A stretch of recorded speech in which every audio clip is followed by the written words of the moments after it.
Boa noite, bem-vindos à última live antes da nossa imersão 100% online e 100% gratuita, onde eu vou ensinar vocês os primeiros passos para dominar as técnicas de coroas em dentes posteriores. Então vai ser nesse domingo, às 20 horas. E para você se inscrever, você vai lá na minha bio, clica no link e garanta sua vaga. Nós temos muitas inscrições, né? Eu estou muito feliz com isso. Bastante inscrições, eu até me surpreendi. Então domingo a gente se encontra lá na nossa live de imersão. Para quem não me conhece, eu sou Emílio Akak, sou um dentista clínico experiente há mais de 29 anos. Eu sou professor de prótese fixa há mais de 25 anos. Já dei aula na UFMG, na Newton Paiva, na PUC, e agora estou dando aula na Faculdade de Ciências Médicas, na pós-graduação. Sou especialista em prótese dentária, mestre e doutor em biomateriais, materiais dentários. E a live de hoje vai ser sobre pino de fibra, quando usar e se eu realmente preciso usar. É uma questão que está mudando também. Muita coisa está mudando, né, gente? Está mudando os materiais, como eu falei ontem, de metal para cerâmica, resina composta para dentes posteriores. E pino é uma coisa que está mudando também. E uma visão na biomimética tem mudado bastante. Mas vamos voltar um pouquinho na história, história recente, né? Quando eu me formei, só se pensava em núcleo metálico fundido, pino metálico, seja fundido, seja rosqueado. Rosqueado já se parou de usar há um bom tempo, aí continuou o núcleo metálico fundido, com remanescente ou sem remanescente, só se tinha o pino metálico fundido. Aí depois entrou os pinos de fibra de vidro. Então era uma novidade. Só que os pinos começaram a... É lógico, tudo início, né? O pessoal não sabia trabalhar direito. Aí começou a soltar os pinos. Depois veio uma solução. Mas fato é que hoje em dia difundiu-se bastante o uso do pino de fibra de vidro. E para surpresa minha há algum tempo atrás, me surpreendi que tem gente que não usa mais pino de fibra, não usa pino nenhum, em situação nenhuma, que é uma das ideias. Ontem eu nem mencionei esse fato, que eu dei aula de biomimética, mas muitos profissionais não usam mais pino de forma nenhuma.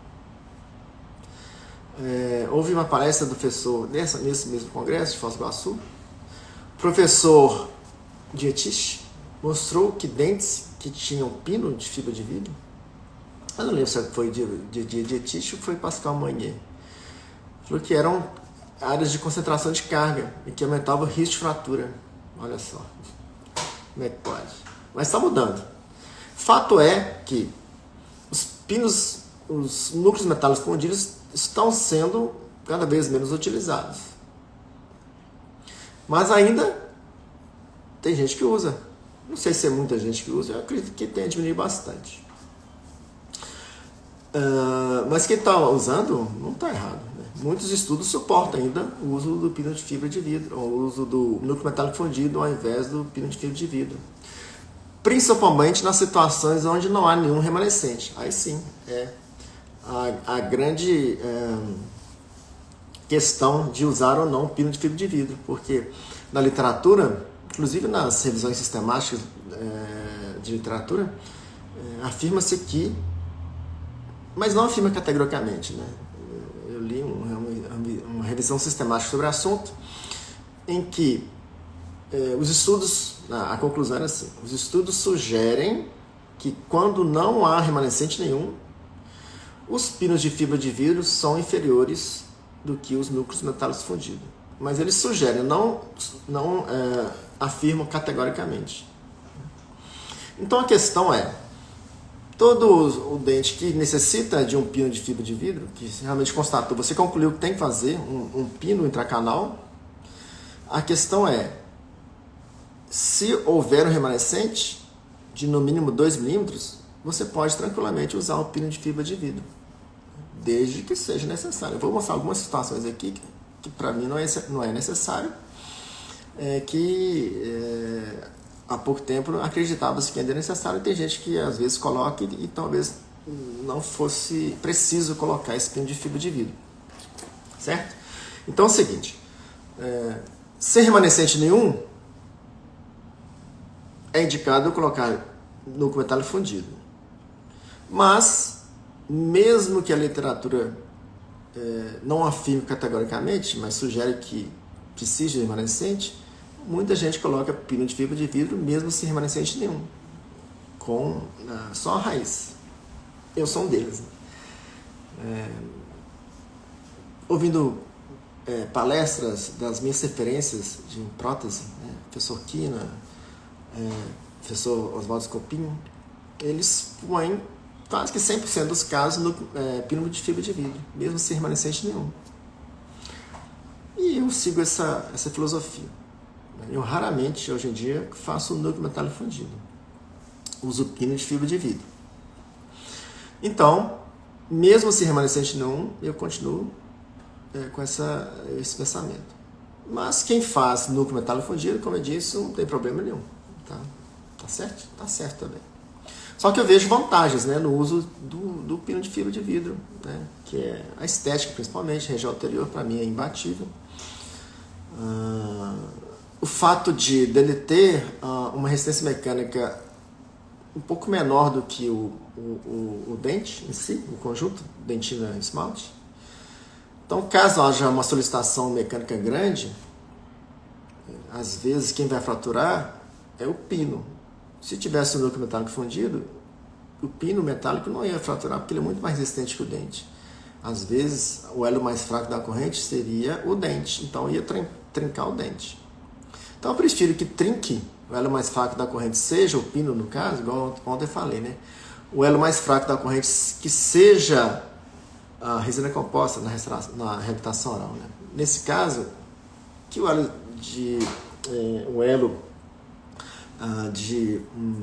o elo mais fraco da corrente seja o pino metálico, seja o pino de fibra. Então, se fraturar, se houver um trauma, alguma coisa, que frature o pino de fibra, não o dente. Comigo já aconteceu, poucas vezes ainda bem, mas já fraturou o pino, ficou um pedaço do pino de fibra de vidro lá e soltou a coroa. Aí eu expliquei ao paciente, olha, antes, quando a gente usava o pino metálico, muitas das vezes fraturava a raiz, tinha que extrair e colocar o implante. Hoje, com o pino de fibra, a gente tem um trabalho, lógico, não é fácil remover um pino de fibra de vidro, eu sempre encaminho para o endodontista para remover. Então, eu prefiro que frature o pino. Então, a questão do remanescente, esse é o meu pensamento. Apesar de que, voltando à biomimética, muitos autores não usam mais pino de fibra. Eles usam uma resina composta que não é vendida aqui no Brasil, da GC, chama Everex, que tem muita carga de fibras na sua composição, que tem uma boa resistência mecânica, então eles colocam essa resina Everex, da GC, como se fosse um núcleo metálico. Faz o preenchimento da câmara pulpar, sobe o núcleo e faz assim. Mas infelizmente nós não temos acesso ainda à venda no Brasil, e só importação de gente que vai lá, gente que vai lá fora, compra e traz, ou importação via não oficial, o pessoal às vezes traz também.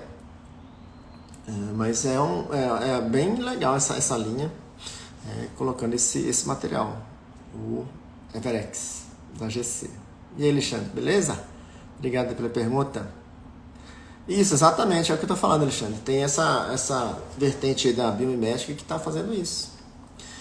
Eu já fiz sem pino, usando endocrown, em molares, porque tem uma câmara pulpar volumosa e uma boa retenção, para a resina composta, para uma coroa endocrown, por exemplo. Eu fiz endocrown de cerâmica. Então fiz uma biobase ali de resina composta, né? Fiz o ataque ácido, usei o sistema adesivo, coloquei resina flow com carga, depois uma resina composta, fiz a preparação e moldei e fiz a endocrown. Aqui é a coroa mais o núcleo junto. É a antiga coroa, como é que chamava? Esqueci o nome. Que era, a gente tinha isso, pivô. Era o núcleo e a coroa junto, coroa pivô. O ribonde também é um material que se usa muito na biomimética para reforço de estrutura, né? Você tem uma parede lá um pouco não tão confiável assim, aí faz o ataque ácido adesivo, coloca lá o ribonde para reforçar a estrutura, às vezes uma área de trinca. O ribonde também é um material bem promissor, apesar de eu ainda não usar. Antes o ribonde se usava para poder esplintar dentes. Ribonde é um material bem antigo. Esplintar dentes. Com resina composta você esplintava dentes, ficava bem rígido. Hoje em dia ele sumiu no mercado, pelo menos eu não vi utilidade. O pessoal parou de usar para esplintar dente e agora ele voltou na biomimética. Como eu disse ontem, eu estou na transição da biomimética, tem coisas que ainda não estou fazendo. Tipo, usando ribonde ainda, mas tem muita gente usando. É um material que se usa bastante na biomimética.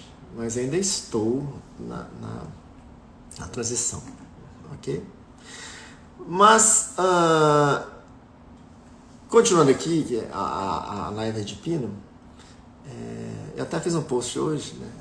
A função do pino. A principal função de um pino de fibra é reter o material de preenchimento. No caso aqui a gente usa resina composta, né? Então, por isso que eu fiz a pergunta da live, preciso usar? Porque dependendo do número de paredes remanescentes, se a função do pino de fibra é reter o material de preenchimento, a biobase ou o que for, se tiver paredes suficientes, não precisa, na minha opinião e de muita gente, não precisa colocar pino de fibra de vidro. Vai ser um procedimento a mais, vai estar com um risco lá de perfurar a raiz, né, na hora do preparo de conduto, às vezes enfraquecendo a raiz, né, aumentando o diâmetro lá do conduto, para colocar um pino e sem necessidade. Às vezes as paredes são boas, igual eu falei numa aula de preparos aí para trás, na live, se o paciente tem 4 paredes, né, no dente tratado endodonticamente, só fez o acesso coronário, 4 paredes boas, não precisa de pino, né? Não tem sentido o pino. Isso vai de encontro à segunda função, que eu gostaria muito que isso acontecesse, que é reforçar o dente, né? Igual eu fiz um post hoje. Eu gostaria muito que o pino reforçasse a estrutura do dente, mas infelizmente não. Infelizmente não. Os estudos mostram que não. O professor Rodrigo Albuquerque, da UFMG, escreveu um livro sobre pino. Aí eu tenho esse livro, comprei o livro, fui no lançamento lá no CIOSP e fui procurar a opinião dele. Aí tá lá no livro: pinos de fibra não reforçam o dente. Você faz um teste mecânico com um pino com fibra de vidro, outro pino sem, e outro dente, com um dente com pino de fibra e outro sem pino de fibra, teste de fratura, o resultado é praticamente o mesmo, estatisticamente o mesmo. Não há diferença significativa entre os grupos. Então, se não precisa usar o pino, porque, vamos raciocinar. Então, o pino não reforça o dente. Vamos esquecer isso. Se a principal função do pino é segurar o material de preenchimento, se nós temos paredes remanescentes no dente que seguram bem o material de preenchimento, para que usar o pino? Essa é a pergunta. Antes usava assim, eu lembro, né? Eu já vi muitos casos assim, 3 paredes, hoje em dia cada vez menos, ainda bem. 3 paredes e um núcleo metálico fundido lá dentro. Qual o motivo do pino metálico fundido? Pior ainda, né? Não tem adesão nenhuma. Então, assim, às vezes você, quando trabalha com um endodontista, você tem que estar muito bem calibrado com ele para, assim, só fazer o preparo de conduto se você pedir. Porque às vezes o endodontista já manda com o preparo de conduto e tá cheio de remanescente lá. Como é que você vai fazer? Você pede o paciente para voltar no endodontista e e preencher o espaço de conduto, né, o preparo de conduto que o endodontista fez. Já aconteceu isso uma vez.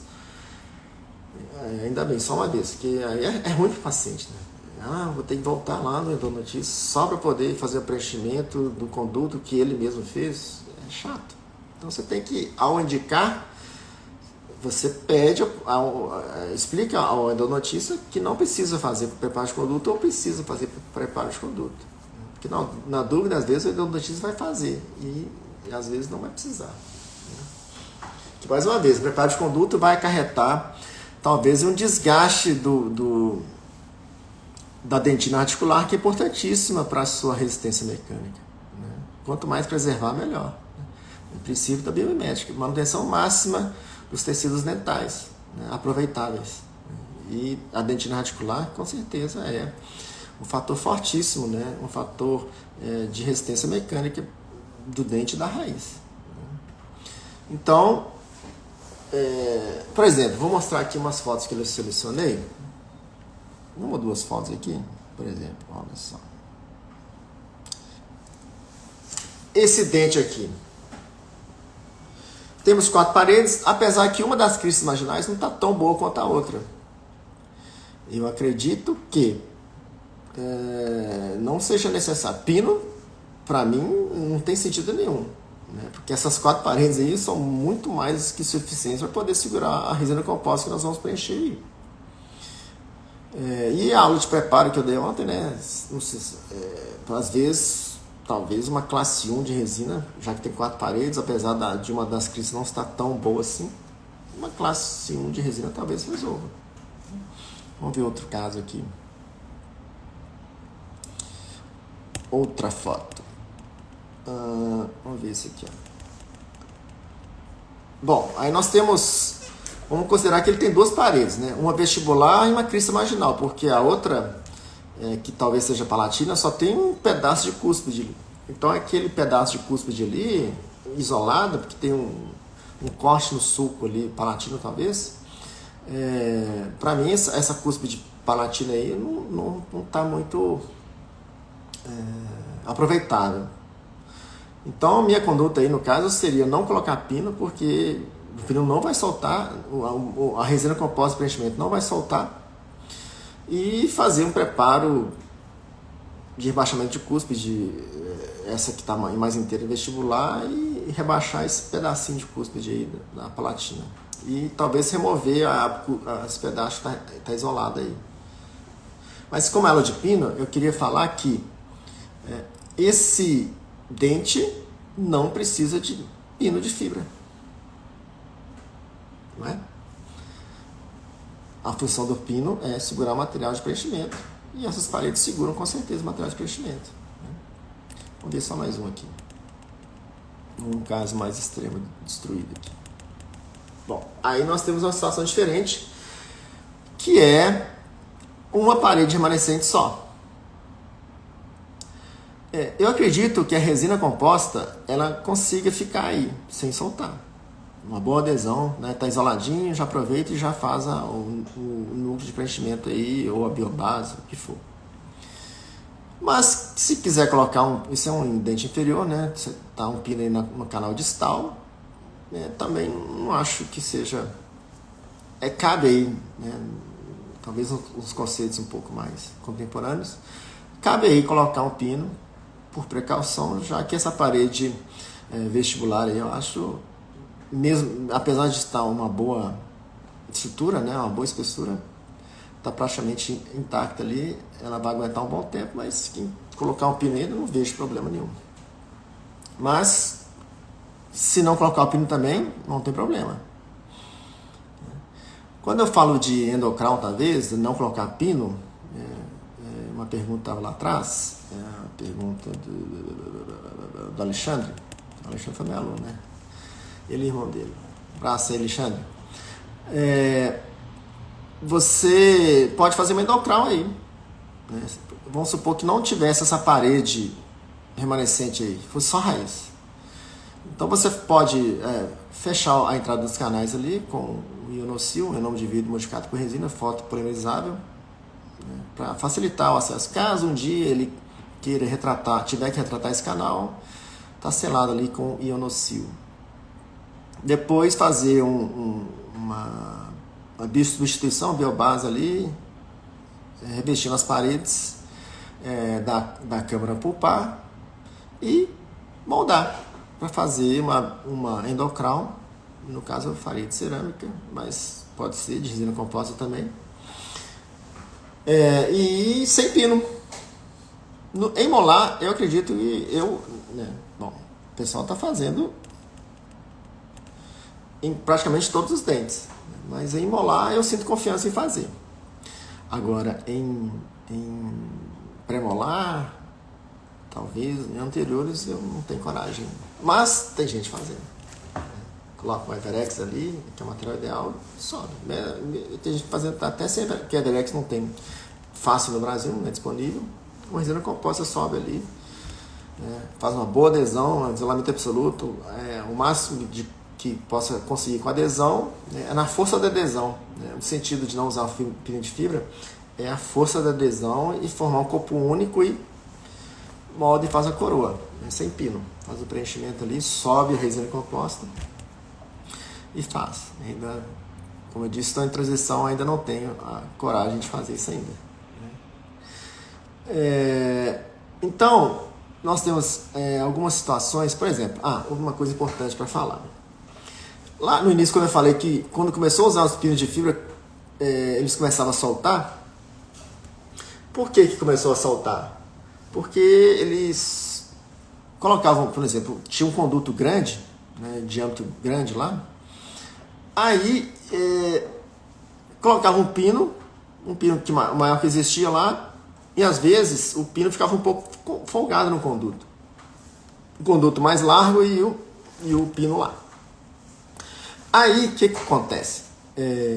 Fazia esse procedimento de adesão e cimentava esse pino com algum cimento resinoso, só que tinha uma camada um pouco grande de cimento resinoso e o pino lá. Aí ele soltava, porque o cimento resinoso ele tem uma resistência mecânica um pouco inferior. E acaba que com o tempo ele soltava. Aí vieram os estudos para poder tentar ver como solucionar isso. Tentou-se alguns artifícios para poder diminuir essa espessura de cimento resinoso. Tá, talvez criou-se pinos um pouco mais calibrosos. A Angelus lançou um Reforpin, que eram pinos de fibra fininhos, que colocava em volta do pino principal, cimentava lá, fazia a cimentação, colocava os pinos acessórios, então diminuía a quantidade, a espessura de cimento, e ele soltava menos. Hoje em dia se faz então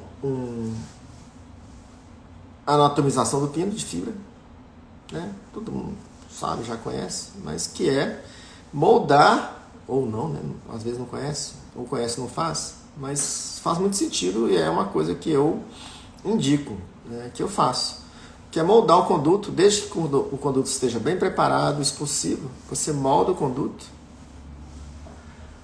com resina composta, faz o tratamento lá do pino, para aderir ao pino de fibra, isola lá o conduto, molda o pino, tira, faz uma polimerização extraoral, para poder aquele cimento que está aderido ao pino ter uma boa polimerização.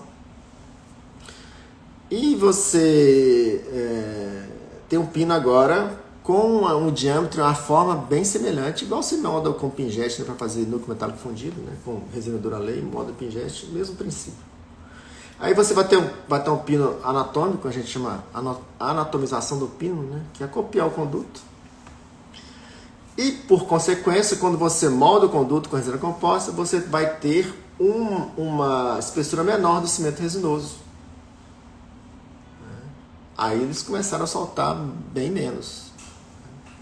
Ou parou de soltar, mas ainda solta de vez em quando, dependendo. Ou fratura, que é melhor do que fraturar a raiz. Então, usando esses artifícios, foi tomando mais confiança nos pinos de fibra de vidro, agora anatomizados, estão sendo cada vez mais utilizados, né? Que eles têm um custo-benefício até baixo, né? Não é um pino caro, você compra em média um bom pino de marcas boas por R$10. Aí vende sempre em conjunto de 5, né? Aí você dividindo dá R$10, R$12, um pino de fibra de vidro. Resolve uma sessão só, não precisa de 2 sessões, né? Como se fosse como núcleo metálico fundido. Então você tem uma alternativa rápida, um custo-benefício bom, barato em relação ao núcleo metálico fundido e que resolve. Por isso está sendo bastante utilizado hoje em dia. Tem se popularizado bastante. E tem o pino agora, ele fresado, né, uma fresadora. Você tem bloquinhos de fibra de vidro que você ou escaneia, existem alguns artifícios para escanear o conduto, ou você molda como se fosse um pingente com resina acrílica e escaneia esse pino, depois fresa. É uma situação bem legal. É um pouco mais caro, porque tem que fresar o pino, mas é uma situação legal. Você tem resistência, pino todo em fibra de vidro, resistência mecânica um pouco maior. É uma ótima solução também. Mas fato é que a mensagem principal, né, desse conhecimento que eu falei, o pino em fibra de vidro, que também é um fator importante para você dominar as técnicas de coroas. Quando eu falo coroas, mais uma vez, eu falo coroa, leone, em dentes posteriores, toda e qualquer restauração indireta em dente posterior está incluído nesses coroas e dentes posteriores. As técnicas são praticamente as mesmas, só mudam os preparos. Mas o pino de fibra de vidro é importante você dominar para poder fazer ótimas coroas posteriores, né? Coroas em leone. Mas a mensagem principal dessa live que eu queria falar com vocês é não utilizar o pino de fibra de vidro onde não é necessário. Se você tem boas paredes remanescentes, elas vão segurar muito bem a resina composta que você vai preencher o dente e não precisa do pino de fibra de vidro. É um procedimento que você vai gastar tempo seu e do paciente, cobrar dele sem necessidade e com talvez um prejuízo biológico que é o preparo de conduto. Você vai largar o conduto, enfraquecer a raiz em nome de um procedimento, em prol de um procedimento que às vezes não era necessário fazer. Então essa era a mensagem principal dessa live. Não fazer pino quando não é necessário. E se um dia ele fraturar essa parede remanescente, sobrar só a raiz, aí sim vai precisar de um pino intracanal ou não, né? Dependendo da filosofia. Se for biomimético, não vai colocar pino. Eles não colocam pino por causa disso também, para não enfraquecer a raiz, não precisar colocar, além da área de tensão, pino seria uma área de tensão, é não preparar o conduto, não enfraquecer a raiz. Aproveitar o máximo da estrutura dentária que já existe, não desgastar nada. Então, pessoal, as coisas estão mudando, né? A odontologia sempre está mudando, sempre está mudando. Quando é para melhor, ótimo, né? A gente vamos absorver. Mas eu acho que a gente não pode mudar tudo de uma vez. Vamos aos pouquinhos. Né? Vamos ver o que é bom, sua experiência clínica, seu conhecimento. Mudando aos pouquinhos, não pode ser muito devagar também, mas vai mudando o seu tempo. Cada um tem o seu tempo. Né? Pode, como o tsunami, não, agora eu vou mudar toda a minha prática. A não ser que eu esteja muito defasado, muito atrasado, mas eu não acredito que esteja assim, de ninguém. Então é isso, pessoal. Sexta-feira, brava, obrigado aí por terem assistido. Uma semana cheia, com muito trabalho aí, né? Vocês trabalham bastante, dentista é uma profissão que trabalha muito, exige muita atenção, a gente cansa a mão, cansa os olhos, a gente tem que concentrar muito. No dia a gente está cansado, eu também estou cansado. Sexta-feira, então. Então, eu venho aqui reforçar mais uma vez o convite para domingo às 20 horas. É uma imersão 100% online, 100% gratuita. Para se inscrever, vocês vão lá na minha bio, tem um link lá, garante sua vaga, para a gente poder conversar, né, sobre dentes posteriores, as técnicas de dentes posteriores, os primeiros passos. E a gente encontra aí no domingão à noite, tá bom? Então, pessoal, um ótimo fim de semana, descanse bastante, fiquem com sua família. Quem tem filhos aí, esposa, fica, quem não tem, fica com os pais, na família, eu acho que é o mais importante de tudo, né, nessa vida. O fim de semana é uma ótima poder conviver com eles, né? Tudo que a gente não conseguiu durante a semana, meu fim de semana sagrado, dedicado exclusivamente à família, tá bom? Muito obrigado aí, Rezende, Bruno, por você estar aí vendo a minha live. Eu que agradeço a sua presença. E até domingo, pessoal. Essa live vai estar gravada, e a gente encontra no domingo, às 20 horas. Muito obrigado e até domingo. Tchau, tchau, pessoal.